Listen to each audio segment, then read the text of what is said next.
kreditni to'lay olmasangiz, uning muddatini uzaytirsangiz bo'ladi. Bugungi kunda eng ko'p tarqalgan ma'lumotlardan bittasi kredit muddatini uzaytirsangiz bo'ladi, uni foizlarini qayta hisoblattirsangiz bo'ladi degan xabarlar. Mana shu ma'lumotlarni to'liq huquqiy asoslari bilan tushuntirib beraman. Buning uchun siz videoga like bosib, kanalga obuna bo'lib turing. Yaqindagina qabul qilingan Markaziy bank boshqaruvining 2025-yil 9-oktyabrdagi 25/1 sonli qaroriga asosan endilikda kredit shartnomalariga ayrim majburiy bandlarni kiritish belgilab qo'yildi. Unga asosan endilikda moliyaviy qiyinchiliklar, murakkab hayotiy vaziyatlar hamda fors-major holatlarida kreditingizni muddatida to'lay olmay qolsangiz, endilikda restrukturizatsiya qilish imkoniyati, ya'ni kredit shartnomalarini o'zgartirish va qo'shimchalar kiritish imkoniyati beriladi. Shartnoma shartlarini o'zgartirish yoki qo'shimchalar kiritish deganda nima tushuniladi?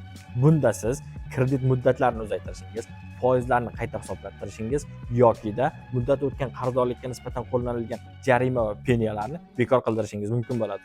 Qonunchilikdagi ushbu o'zgartishlar rasmiy e'lon qilingan kundan boshlab 3 oydan keyin, ya'ni 2026-yilning 9-yanvardan keyin rasmiy kuchga kiradi. Mana shunday qonunchilikdagi eng so'nggi va eng muhim xabarlarni doimiy o'rganib borish uchun bizni kuzatishda davom eting.